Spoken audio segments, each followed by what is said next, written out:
Miss Monica, bakit naman po hindi niyo hinayaan pumasok si nanay kanina? We were supposed to tell you tomorrow. Pero since nandito ka na, Jenny, ayaw naming malaman ng publiko na anak ka ni Minchi. Bakit po? Kakastart pa lang kasi ng Yumi. Pang nalaman ng mga tao na ang isang member, lalo na ikaw mismo yung leader, anak ng sumira sa Rosabelas at may kasong estafa, pwede kasi ikasira yun ng grupo. Jenny, kasi sa ngayon, ayaw naming ma-associate ka sa nanay mo. Hindi naman po pwede yun. Hindi ko po yun magagawa sa nanay ko.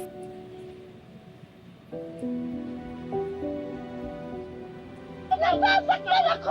Alam ba? Bitawan mo ako! Aray ko! Bakit mo? Ka ba? Ilalabas yan ni Dara pag hindi ka pumayag, Jenny. Hindi lang ikaw at ang grupo ang masisira, pati ang nanay mo. Miss Monica, Miss Anya, hindi niyo po pwedeng burahin yung nanay ko. We're not erasing her.